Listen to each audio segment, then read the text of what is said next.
지난 8월 17일 강화도에서 있었던 일입니다. 외국에서 22만 명의 이 유튜버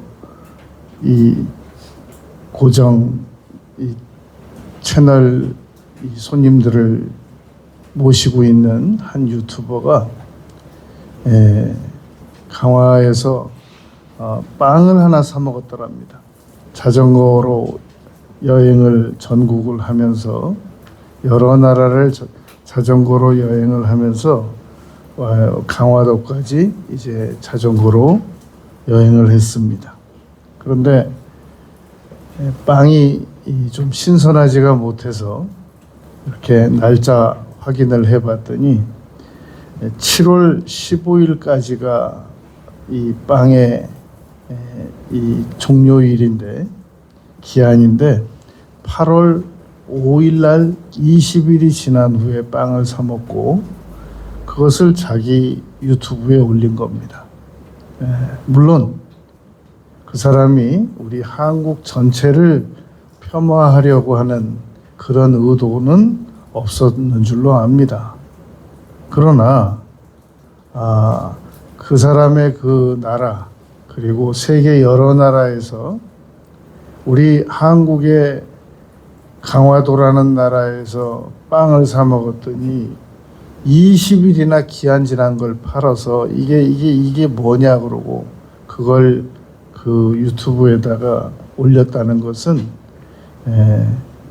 전혀 우리에게는 기분이 좋은 일이 아닙니다. 그런데 1930년대 이 펄벅 여사가 우리나라에 방문했을 때 일입니다. 이 펄벅 여사는 중국계 미국인으로서 대지라는 소설을 써서 퓰리처상도 받고 노벨 문학상도 받은 그런 여인입니다. 이 펄벅 여사가 소 달구지를 비워두고 소를 끌고 가는 한 농부에게 인사를 건넸습니다. 왜 달구지를 안 타시고 그렇게 걸어가십니까? 그랬더니 그 농부가 오늘 이 소가 저와 일을 많이 했습니다. 그런데 제가 이 달구지에 타고 가면 우리 소가 얼마나 힘들겠습니까? 그래서 제가 조금이라도 힘을 덜어주려고 걸어가고 있는 중입니다. 이 내용을 미국에 소개했습니다. 참 아름다운 나라다 라고 말했단 말입니다. 양화진의 헐버트 박사는 우리 조선에 대하여 비난하는 내용을 듣고 이렇게 반론한 적이 있었습니다. 그 정도 사례는 선진국 어느 곳이나 다 있는 거다. 관점을 어느 쪽을 두느냐 바라보느냐에 있지 조선만 그런 문제가 있냐, 미국엔 그런 문제가 없고 영국에는 그런 문제가 없고 세계 유럽에는 그런 문제가 없겠냐, 어떻게 그런 관점으로 조선을 바라보느냐 라고 반론을 펼쳤던 적이 있었습니다. 여러분, 하나님은 전능하십니다. 그런데 그 전능한 하나님에 대하여 시간만 있으면 원망불평하는 사람이 있습니다. 뭐 하나님이 계시면 어떻게 이럴 수가 있느냐.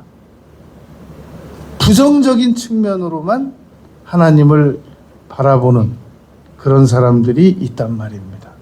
우리가 하나님이든 사람이든 언제나 그 사람의 장점을 최고 극대화시켜서 바라보고 기억하고 전달해 버릇해야 되겠습니다.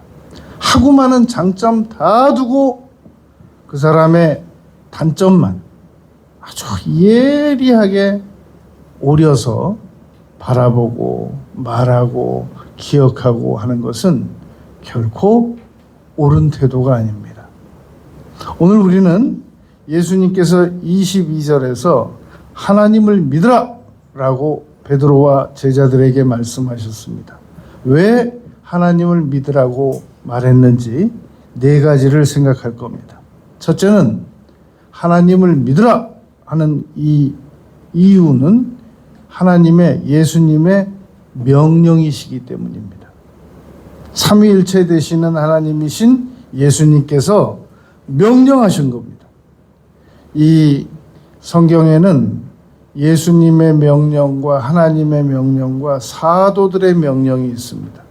사도들의 명령은 하나님께서 그 사도를 통해서 우리에게 명령하신 거라고 우리는 당연히 믿기 때문에 사도들의 명령을 언제나 하나님의 명령처럼 여깁니다. 성령의 충만함을 받으라, 기도하라, 전도하라, 감사하라, 이거 다 우리에게 명령으로 받아들여진단 말입니다. 예수님께서 마가복음 16장 17절 말씀해 보면 이건 완전히 유언장이에요. 얼마나 하실 말씀이 많으신데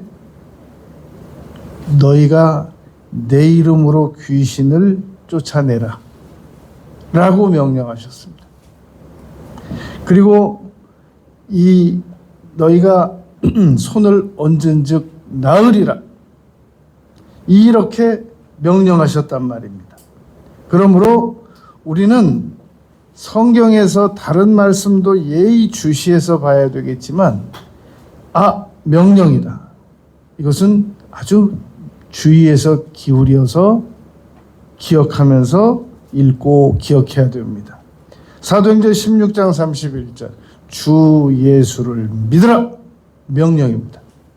믿어도 되고 안 믿어도 되는 게 아니라 명령이란 말입니다. 온 천하에 다니며 만민에게 복음을 증거하라 이거 명령입니다. 그래서 누가복음 24장 25절에서는 예수님께서 미련하고 더디 있는 자들이여 라고 꾸짖으셨단 말입니다. 그 말은 왜 명령을 안 믿느냐 라고 하시는 말씀과 같은 겁니다. 왜 믿어야 되느냐? 명령이기 때문에 믿어야 합니다. 두 번째, 하나님을 의지하고 믿으면서 문제를 향하여 명령해야 되기 때문에 믿어야 됩니다. 하나님을 믿지 않으면서 우리가 명령하는 것은 아무 효력이 발생이 안 됩니다. 오늘 23절 말씀에 보면 내가 진실로 너희에게 이르노니 누구든지 이 산더러 들려 바다에 던져지라 하며 그 말하는 것이 이루어질 줄 믿고 마음에 의심하지 아니하면 그대로 되리라. 이 하나님을 믿으라 라고 예수님께서 22절에 말씀하시고 그리고 이어서 23절에서 말씀하신 겁니다. 여러분, 이 전 세계적으로 하나님께 여쭙고 싶어하는 질문이 있습니다. 1위의 질문. 왜 세상에는 악이 존재합니까? 라는 질문은 아주 오래전부터 시작해서 전 세계 사람들이 하나님께 질문하라고 하면 1번으로 하고 싶은 질문이란 말입니다. 그런데 이 세상은 하나님께서 악을 만들지 않으셨지만 마귀의 반역에 의하여 이 세상에 악이 존재하기 시작했습니다. 그러므로 하나님은 악을 일시에 다 없애실 수 있으신 분이시지만 요한계시록에 보면 그 악이 처벌받는 날이 있습니다. 그러기 전까지는 어쩔 수 없이 우리는 세상의 불합리한 면들과 악과 공존해야 된단 말입니다. 그러면 무조건 어려움만 악에게 의하여 피해만 당하고 그냥 무기력하게 살아가는 것이 하나님의 뜻이냐? 그건 아니란 말입니다. 오늘 23절 말씀처럼 명령할 수 있는, 그래서 문제를 해결할 수 있는 그러한 특권이 우리 예수 믿는 사람들에게 있습니다. 그런데 너무나도 많은 분들이 마가복음 11장 23절도 기도 내용이고 다음 구절 24절도 기도에 대한 가르침으로 이해를 하는 분들이 많이 있습니다. 23절은 기도에 대한 가르침이 아니라 우리의 언어의 효력에 대한 가르침입니다. 그리고 분명히 24절은 기도드림에 대한 가르침이고 25절은 용서에 대한 가르침입니다. 이 세 가지가 분명히 다르단 말입니다. 그러므로 우리가 우리의 언어로 문제를 향하여 명령하면 해결이 된단 말입니다. 우리는 우리의 언어로 정보 전달, 정보 교환, 어떤 거래 수단, 계약 수단 이런 기능만 있는 줄 안단 말입니다. 그런데 우리의 언어는 문제를 꾸짖고 해결하는 능력이 있습니다. 그걸 예수님께서 하나님을 믿으면서 가르치라 라고 말씀하셨던 겁니다. 여러분, 언어를 잘못 사용해서 죽는 사람도 있습니다. 민수기 14장 28절에 보면 여호와께서 내 삶을 두고 맹세하노니 너희들의 말이 내 귀에 들린 대로 내가 너희에게 행하겠다. 그리고 정탐꾼 10명을 그 자리에서 죽이셨습니다. 다 듣고 계신다는 말입니다. 말라기 2장 3장에서도 너희의 말이 나를 괴롭게 한다 라고 말씀하셨습니다. 신명기 5장에서도 모세와 백성들이 대화를 나누는 내용을 하나님께서 모세에게 말씀하셨습니다. 그들의 말이 옳다. 다 듣고 계신다는 말입니다. 그래서 마태복음 12장 34절에서는 끝날에 우리가 입으로 말한 것 중에서 심판받지 아니하는 것이 하나도 없다 라고 예수님께서 말씀하셨단 말입니다. 그러므로 우리는 언어로 문제를 해결할 수 있다는 것을 믿어야 됩니다. 사무엘상 17장 46절 47절 보면 이 골리앗이 이스라엘 백성들을, 이스라엘 군대를 그렇게 아주 업신여기고 수치스럽게 만들었을 때 20살도 안 된 다윗이 나와서 이렇게 말했습니다. 나는 만군의 여호와의 이름으로 네가 모욕하는 이스라엘 군대의 하나님의 이름으로 내게 나아가노라. 오늘 여호와께서 너를 내 손에 넘기시리니 내가 너를 쳐서 내 목을 베고 블레셋 군대의 시체를 오늘 공중의 새와 이 들짐승에게 주어 온 땅으로 이스라엘 하나님이 계신 줄 알게 하겠고. 여러분, 지금 이 말을 다윗이 기도를 드린 게 아니에요. 골리앗에게 그냥 선언한 겁니다. 그리고 다윗이 지금 이 무릎 꿇고 기도해서 이런 내용을 응답으로 받아가지고 이렇게 하면 되겠습니까? 그러고 나가서 지금 골리앗에게 외친 게 아닙니다. 그대로 이스라엘 백성들이 골리앗에게 멸시당하고 능욕당하는 모습을 보고 그대로 나가서 자기 마음속에 감동이 일어나는 대로 그대로 선언한 겁니다. 또 여호와의 구원하심이 칼과 창에 있지 아니함을 이 무리에게 알게 하리라. 전쟁은 여호와께 속한 것인즉 그가 너희를 우리 손에 넘기시리라 라고 딱 선언하고 물맷돌 던져서 골리앗 쓰러뜨리고, 자기 칼도 아니에요, 골리앗 칼 빼서 그 목을 잘라가지고 그 골리앗 머리를 들고 이스라엘로 돌아왔단 말입니다. 블레셋 군대는 다 도망갔습니다. 철저하게 언어로 이렇게 했습니다. 그러므로 여러분, 우리가 기도는 당연히 해야 되는 거고요. 집에 들어가서 여러 가지 문제가 있으면 그 문제를 향하여 그대로 서서 명령해도 됩니다. 이 집에서 모든 물질적인 궁핍의 문제는 떠나갈지어다. 우리 집에서 모든 질병의 문제는 떠나갈지어다. 선언하는 겁니다. 자동차에서도 해서도 됩니다. 여러분, 막 운동하면서 얘기해도 됩니다. 기도는 당연히 드리는 거고, 하나님 이렇게 응답해 주시옵소서 당연히 하는 거고, 입으로 선언하란 말이죠. 그게 마가복음 11장 23절 말씀입니다. 22절에서 예수님께서 하나님을 믿으라! 라고 가르쳐 주시고, 그리고 23절에서 하나님을 믿는 믿음의 바탕 위에서 선언하는 법을 알려주셨단 말입니다. 여러분, 우리가 왜 하나님을 믿어야 되느냐? 이 명령이니까 믿어야 되고, 그리고 마가복음 11장 23절처럼 하나님을 의지하면서 문제를 향하여 명령하면 그 문제가 해결되기 때문에 하나님을 믿어야 됩니다. 이 마가복음 4장에 보면 39절에 보면 고물에서 주무시던 예수님께서 깨어서 일어나셔가지고 하나님께 오 여호와여 나의 기도를 들으시는 주여 이렇게만 기도하지 않으셨습니다. 바람을 꾸짖으시며 바다더러 이르되 잠잠하라 고요하라 하니 바람이 그치고 잔잔하여졌습니다. 그리고 제자들에게 어찌하여 이렇게 무서워하느냐 너희가 어찌하여 믿음이 없느냐 라고 꾸짖으셨단 말입니다.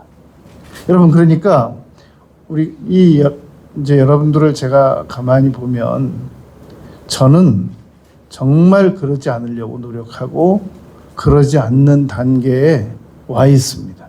그런데 여러분들에 대한 제가 정보를 가만히 들어보면 아무튼 조금만 아프면 무조건 약국으로 가요, 여러분들.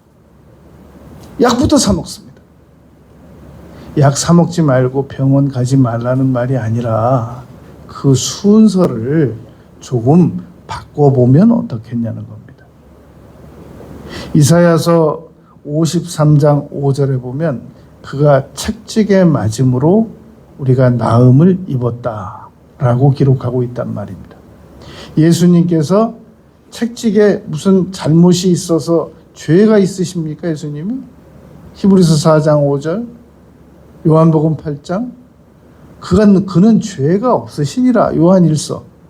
아무 죄가 없으신 분이 왜 채찍에 맞아야 되냔 말이죠. 그가 채찍에 맞음으로 너희는 나음을 입었나니. 우리를 치료하시기 위해서 채찍에 맞으셨다는 겁니다. 그러므로 어디가 아프면 예수님께서 나의 치료를 위하여 채찍에 맞으셨느니라.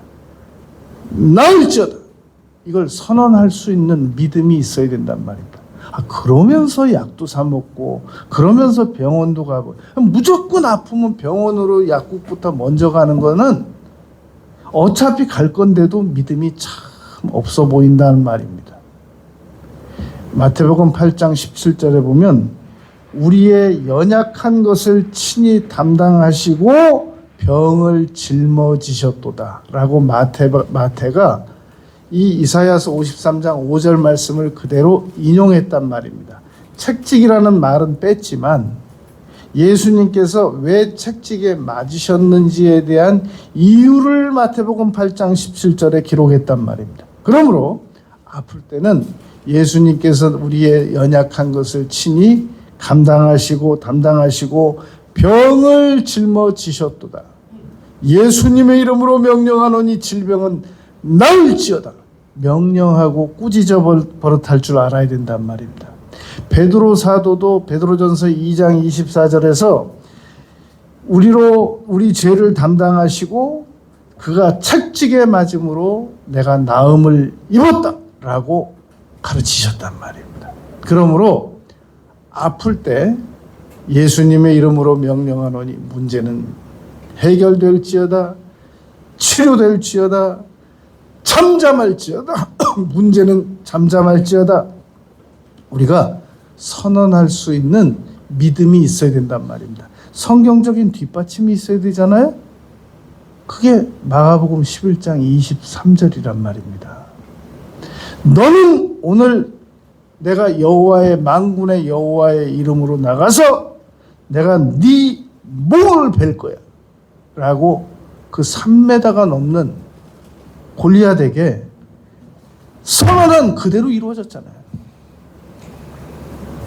여러분, 저는 그 김수웅 장로님이라고 전도사 때 제가 그 강남에 교육대학교 그 바로 뒤에 롯데빌리지에 사는 그 장로님이십니다. 저는 그 장로님에게 이 간증을 직접 들었어요. 그분이 지금은 온누리교회 장로님이신데 여의도 순복음교회에서 서대문 시절부터 출석했다가 여의도 순복음교회 왔다가 온누리교회로 옮겨서 온누리교회 장로님이세요. 직접 간증 들었어요. 어머니가 척추가 부러지신 거예요. 40살 때. 병원을 갔더니 이렇게 부러진 척추는 나을 수가 없습니다. 라고 얘기하니까 그때 한참 신유 역사가 많이 일어난 여의도 순복음교회 서대문 순복음교회로 어머니를 들쳐고 간 거예요. 근데 그날 조윤기 전도사가 2층에서 척추 부러진 분이 나왔다고 선언했는데 그 길로 걸었어요. 그 길로. 이건 내가 조용기 목사님께 들은 얘기가 아니라 김수웅 장로님에게 들었어요.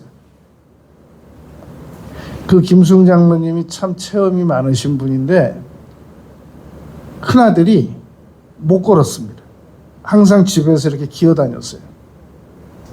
그래서 기도원에 가서 하나님 내 아들을 치료해 주세요 하고 금식하면 집에서 연락이 온대요. 애가 걷는다고.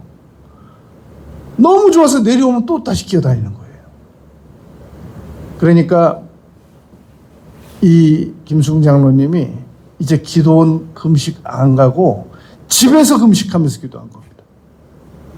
그 아들이 똑바로 평생 의사 선생님 평생 못 걷는다고 그랬거든요. 그 아들이 똑바로 일어나서 걷고 지금 목사 됐습니다.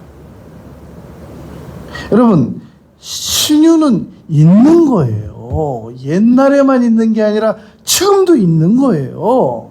어제나 오늘이나 영원토록 동일하신 예수님께서 과거에 역사하셨고 미래에도 역사하실 건데 지금만 역사 안 하시는 게 아니라 과거, 현재, 미래 다 역사하고 계세요. 그런데 요즘에 너무 유튜브에 이 막 치료에 대한 어떤 선생님은 막 이건 먹어야 된다 그러고 어떤 선생님은 안 먹어야 된다 그러고 뭐 어떤 선생님은 걸어야 된다 그러고 어떤 사람은 안 걸어야 된다.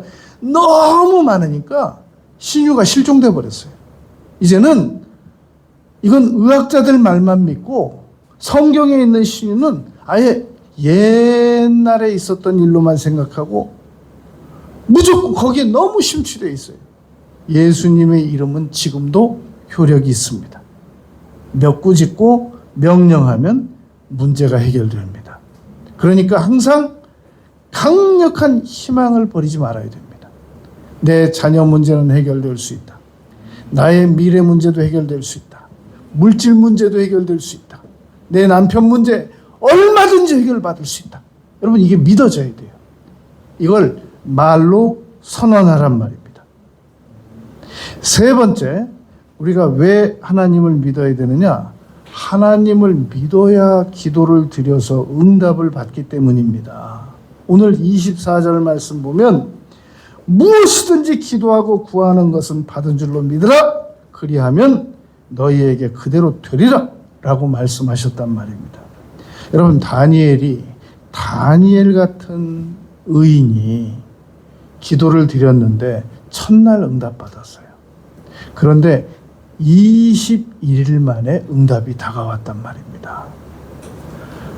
아니, 우리는 도대체 무슨 우리가 다니엘보다 더 의롭게 살았다고 기도 드리자마자 응답이 와야 되냔 말이죠.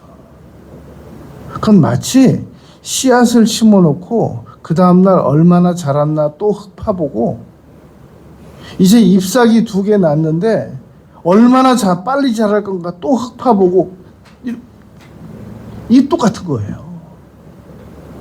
좀 진득하게 한번 기도를 시작했으면 내 기도는 이미 첫날 전달이 됐는데 응답이 오는 과정에서 바사국군이 중간에 방해도 하고 그러니까 내가 포기하지 않고 계속 기도만 드리면 당연히 응답을 받을 것이다 라고 믿고 계속 기도를 드려버릇해야 된단 말입니다. 기도 한 서너 하다가 안 되는 것 같아. 이건 내가 그냥 직접 나서야 될 것 같아. 그러다가 또 실컷 고생하다가 또 다시 기도를 드려야 될 것 같아. 처음부터 기도를 쉬지 않고 드렸으면 벌써 응답 받았어요. 기도를 드리다 낙심했다가 드리다가 낙심했다가. 그래서 누가복음 18장에서 항상 기도하고 낭망하지 말 것을 과부에게 가르쳐 주셨던 것이란 말입니다. 예수님께서. 여러분, 기도는 하나님께서 우리의 기도는 안 들으시는 경우가 없어요. 단지 들으시고 기다려라 말씀하시든지 더 간절하게 구하라 그러시든지 이건 곤란하다. 이건 들어줄 수 없다. 그러시든지 회개부터 해라 너는. 그러시든지 응답을 안 하시는 사례는 없습니다. 그러므로 왜 우리가 하나님을 믿어야 되느냐 하면 하나님이 안 계시면 기도 응답을 누구에게 받겠다는 거예요. 그런데 하나님은 안 믿으면서 기도를 열심히 하면 그 누구에게 응답받겠다는 거예요. 그러므로 우리는 하나님을 믿어야 된단 말입니다. 네 번째, 끝으로 우리가 왜 하나님을 믿어야 되느냐면 용서할 능력을 얻기 위해서 우리가 하나님을 믿어야 됩니다. 여러분, 서서 기도할 때 아무에게나 혐의가 있거든 용서하라. 그리하여야 하늘에 계신 너희 아버지께서도 너희 허물을 사하여 주시리라 하시니라. 여러분, 용서는 우리의 의지와 결심만으로는 할 수가 없습니다. 그런데 왜 우리의 이 용서를 우리가 우리 힘으로 계속 해내려고 하느냐? 아무도 이 용서는 우리의 의지와 결심만으로는 해결할 수 없는 문제라고 정확하게 우리에게 말해주지 않기 때문에 우리들의 힘만으로 용서를 해보려고 실천하다가 안 되니까 못하고 안 하고 그냥 계속 살아가고 있는 중이란 말입니다. 제가 분명히 말씀드립니다. 여러분, 용서는 우리의 의지와 결심만으로는 할 수 없습니다. 어떻게 하느냐? 그 제가 평생 해봐서 알아요. 저도 용서가 하나님의 도우심이 없이 내가 내 힘만으로 용서를 할 수 있어야 된다라고 믿고 한 40년 해봤는데 안 됩니다. 제가 그 결론을 내립니다.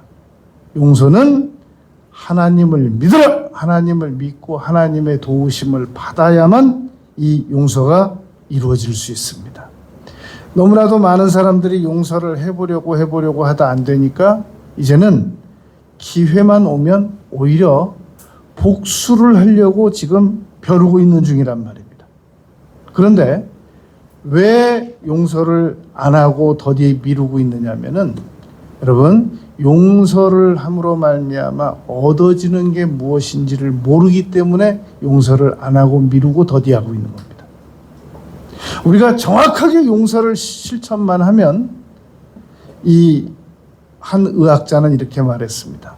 기독교인 한 의학자는 우리가 정확하게 용서를 실천하면 몸속에 있는 악성 종양을 제거하는 것과 같은 효력이 나타난다. 맞습니다. 저는 그 말 믿습니다. 여러분, 이 유명한 복음 전도자였던 네덜란드의 코리텐 부음 여사의 책을 제가 청년 때 읽었고 또 한 10년 후에 또 읽었고 또 몇 년 전에도 또 읽었습니다. 이 같은 내용을 읽었는데요. 이 코리텐 부음 여사는 유대인들을 숨겨주었다는 이유로 이 독일군에게 끌려가서 아버지, 언니, 자신 셋 다 끌려간 겁니다. 그래가지고 아버지와 언니는 그 아우슈비츠에서 죽고 이 코리텐 부음 여사는 이 풀려 나와서 네덜란드 출신으로서 전 세계에 복음을 전하는 일에 쓰임을 받았단 말입니다. 그런데 그날도 간증을 하고 용서를 설교하고 그리고 내려와서 그 청중들 다 나가는데 인사를 하는데 딱 나타난 사람이 그 독일에서 자신을 그 감옥 안에 있을 때 성폭행하던 교도관이었습니다. 그들은 형제간에 언니하고 둘이 언니 살아있을 때 아침 되면 저모가 이 여자들은 옷을 다 벗겨가지고 그 교도관들이 보는 앞을 이렇게 쭉 지나가야 됩니다. 아무것도 못 입고. 그리고 수시로 끌려가서 성폭행 당해야 돼요. 근데 그 간수가 지금 여기 앞에 악수청하고 있는 거예요. 제가 이 옛날에 간수 시절에 죄를 많이 지었습니다. 오늘 간증을 들어봤더니 거기 계셨더라면서요. 도저히 악수를 할 수 없겠더랍니다. 그런데 십자가에 매어 달리신 예수님께서 나타나시면서 악수해라 라고 명하셔서 거기서 정말 십자가에 달리는 고통을 느끼면서 의지로 손을 잡았는데 그 순간에 체감적으로 2000볼트가 넘는 전류가 온몸에 흐르면서 아픔의 기억은 있는데 그 미움의 통증이 사라져 버리더랍니다. 기억은 있는데 안 아프더래요. 그때부터. 여러분, 우리가 용서를 실천하게 되면 기억이 사라지는 게 아닙니다. 기억은 그대로 있습니다. 그런데 통증이 사라지는 겁니다. 그러므로 우리가 용서를 실천하면 우리에게 훨씬 더 많은 이득이 있습니다. 그러니까 이것만 생각하면 돼요. 괘씸하냐 안 괘씸하냐를 따지면 평생 용서 못합니다. 이득이냐 손해냐 그것만 따지면 돼요. 내가 용서를 실천하는 게 이득이냐 손해냐. 훨씬 이득이라는 겁니다. 악성 종양을 제거하는 것과 같은 효력이 있단 말입니다. 그러므로 하나님 에베소서 4장 32절 서로 친절하게 하며 불쌍히 여기며 서로 용서하기를 하나님이 그리스도 안에서 너희를 용서하심과 같이 하라. 알죠. 안 되는데 어떡하냔 말이에요. 안 되는데. 그런데 그러기 때문에 하나님을 믿어야 된단 말입니다. 하나님 도와주세요. 저는 용서할 능력이 없습니다. 하나님께서 도와주지 않으시면 저는 평생 이렇게 살아갑니다. 아드레날린 과다 방출될 겁니다. 코티솔 막 나올 겁니다. 건강 계속 나빠집니다. 잠언 17장 9절입니다. 허물을 덮어주는 자는 사랑을 구하는 자요 그것을 거듭 말하는 자는 친한 벗을 이간하는 자니라. 여러분 잠언 17장 9절 말씀처럼 사람은 아무리 좋은 의도라도 누군가의 잘못을 본인이 먼저 말하기 전에 내 입으로 2번 말하는 거 아닙니다. 안 하는 겁니다. 본인이 오히려 말을 하면 못하게 할 수 있어야 됩니다. 잠언 19장 11절에 보면 허물을 용서하는 것이 자기의 영광이니라 그랬습니다. 그러니까 우리가 누군가를 용서하면 그것이 나의 명예가 상승된단 말입니다. 내가 모자르고 연약하고 그래서 약자라서 용서하는 게 아니라 누군가의 허물을 내가 용서할 수 있으면 그것은 자기의 영광이니라 그랬단 말입니다. 여러분 이사야서 43장 2절에 보면 나는 너의 허물을 도말 아예 없애버리는 자다 라고 하나님께서 이사야를 통해서 말씀하셨습니다. 내가 내 죄를 안개같이 없애겠다. 빽빽한 구름같이 없애겠다. 이사야서 44장 22절입니다. 우리가 여러분 세상을 이만큼 살았으면 이제 누군가가 우리 앞에서 잘못을 할 때 그 사람이 도저히 이해할 수 없는 행동을 할 때는 기다려줄 수 있어야 됩니다. 도저히 이해가 안 간다. 난 너 정말 이해 안 간다. 그리고 적반하장적인 태도를 취할 때 오히려 그 사람 편을 들어줄 수 있는 여유가 있어야 됩니다. 그리고 도저히 내 앞에서 수준 낮은 짓을 하면 그를 따뜻한 눈으로 지켜봐 줄 수 있는 그런 여유를 가져야 됩니다. 우리가 20살 때, 30살 땐 그거 못했어요. 근데 지금 나이가 이제 그만큼 먹었으면 우리가 누군가가 수준 낮은 짓을 할 때도 용납하고, 그리고 도저히 이해 안 가는 행동을 할 때도 기다려주고, 그리고 참 진짜 말도 안 돼. 아니 지금 자기가 그 말을 들어야 될 입장인데 오히려 그 말을 나한테 진짜 적반하장도 유분수란 말입니다. 그런 사람들에게 네 말이 상당히 설득력이 있다 라고 얘기해 줄 수 있어야 된단 말입니다. 여러분, 창세기에서 50장에서 이 요셉이 그러잖아요. 내가 당신들의 자녀들까지 다 기르겠다고. 지금 그 형들이 고민을 이 요셉이 많이 앞장서서 얘기하는 거예요.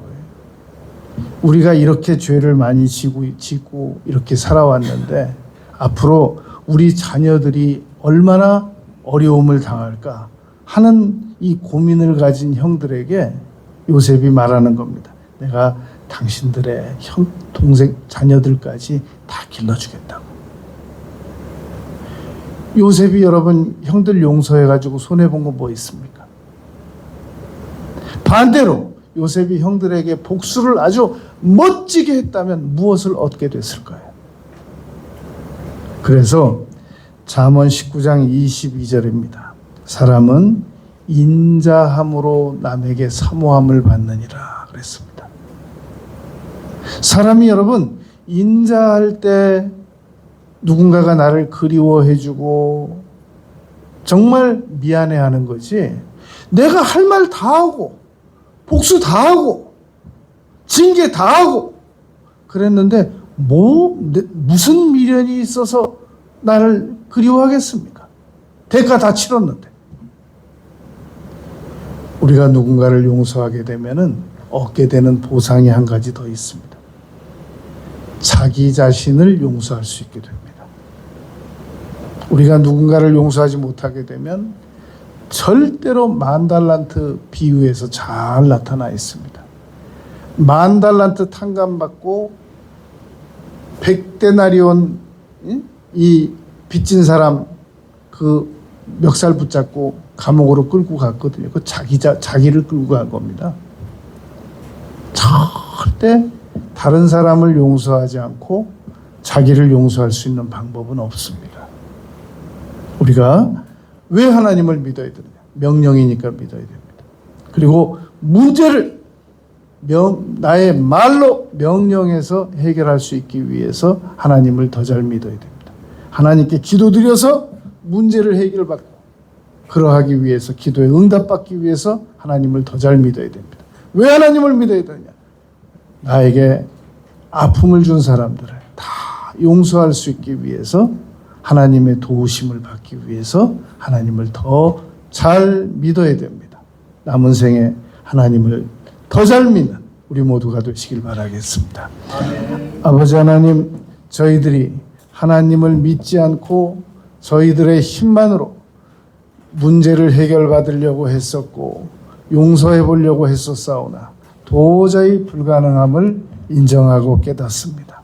남은 생에 하나님을 먼저 잘 믿고 그 도우심을 받아서 문제를 해결받고 우리 마음의 고통도 다 치료를 받는 그러한 저희들이 되고 싶습니다. 예수님 이름으로 기도드렸습니다. 아멘. 찬송